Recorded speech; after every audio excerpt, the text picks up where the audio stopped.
প্রতিপক্ষকে ঘায়েল করার অন্যতম প্রাচীন কূটকৌশল গুজব। ইতিহাস জুড়ে গুজবকে রাজনৈতিক বিপ্লবের প্রচার, ব্যক্তি ও ব্যবসায়িক স্বার্থ হাসিল এবং ধর্মীয় অনুভূতিতে আঘাতের জন্য সাম্প্রদায়িক উস্কানি সৃষ্টির হাতিয়ার হিসেবে ব্যবহারের উদাহরণ রয়েছে। প্রথম বিশ্বযুদ্ধের সময় কর্পস ফ্যাক্টরি গুজব ছড়িয়ে দাবি করেছিল জার্মানরা তাদের নিজ সৈন্যদের মৃতদেহ ব্যবহার করে পণ্য তৈরি করছে। এটি যুদ্ধকালীন প্রোপাগান্ডা হিসেবে কার্যকর প্রমাণ হয়েছিল। আরব বসন্তের সময় তিউনিসিয়ায় ফেসবুক ও টুইটারের মতো সামাজিক প্ল্যাটফর্মের মাধ্যমে গুজবের দ্রুত বিস্তার ঘটতে দেখা যায়। অতি সম্প্রতি বাংলাদেশ সহ পার্শ্ববর্তী একটি দেশে জনগণের ধর্মীয় অনুভূতি কাজে লাগিয়ে ফেসবুকে গুজব সৃষ্টির মাধ্যমে অস্থিরতা সৃষ্টির চেষ্টা করা হয়।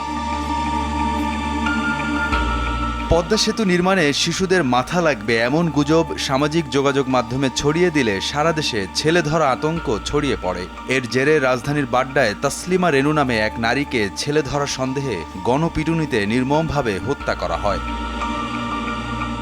এছাড়া নিত্য প্রয়োজনীয় পণ্য নিয়ে গুজব ছড়িয়ে পড়লে লবণের অস্বাভাবিক মূল্যবৃদ্ধি ও মানুষের মধ্যে প্রয়োজনের অধিক পরিমাণে লবণ কেনার হিড়িকও দেখা যায়। করোনা মহামারী ও ইউক্রেন যুদ্ধের কারণে গোটা বিশ্বে দেখা দেয়া অর্থনৈতিক মন্দাকে পুঁজি করে একটি গুজব ছড়িয়ে পড়লে অনেক গ্রাহক আতঙ্কিত হয়ে তাদের ব্যাংক অ্যাকাউন্ট থেকে জমানো টাকা তুলে ফেলে। পরে সেটি মিথ্যে প্রমাণিত হলে গ্রাহকরা তাদের ভুল বুঝতে পারে। সম্প্রতি দেশজুড়ে শিক্ষার্থীদের কোটা সংস্কার আন্দোলন ঘিরে সামাজিক যোগাযোগ মাধ্যমগুলোতে ছড়ানো হয় নানা রকম গুজব। গত 15 জুলাই সংঘর্ষে 2 শিক্ষার্থী নিহত হওয়ার খবর সামাজিক মাধ্যমে ছড়িয়ে পড়ে। কোটা সংস্কার আন্দোলন ঘিরে চলা সংঘর্ষের কারণে হযরত শাহজালাল আন্তর্জাতিক বিমানবন্দর বন্ধ ঘোষণা করা হয়েছে বলে গুজব ছড়ানো হয় ফেসবুকে। এতে সূত্র হিসেবে সময় টেলিভিশনের কথা বলা হয়। প্রকৃতপক্ষে সময় টেলিভিশন এমন কোনো খবর প্রকাশ করেনি। কর্তৃপক্ষ শাহজালাল বিমানবন্দর বন্ধের কোনো ঘোষণা দেয়নি।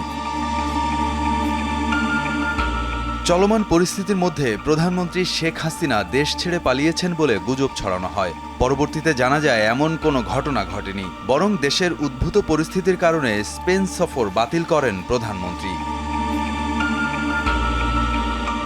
এর মধ্যেই গুজব ছড়িয়ে দেয়া হয় বিএনপি চেয়ারপারসন বেগম খালেদা জিয়ার মৃত্যু হয়েছে। পরে তার চিকিৎসক সহ বিএনপি নেতারা নিশ্চিত করেন রাজধানীর এভারকেয়ার হাসপাতালে চিকিৎসাধীন খালেদা জিয়া সুস্থ আছেন।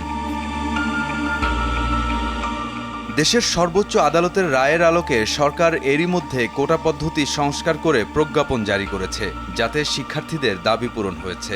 অথচ এখনও সামাজিক যোগাযোগ মাধ্যম ছাড়াও নানাভাবে বিভিন্ন গুজব ছড়ানো হচ্ছে। তাই যে কোনো তথ্য জানার পর সত্যতা যাচাই করে তা শেয়ার করার পরামর্শ সচেতন মহলের।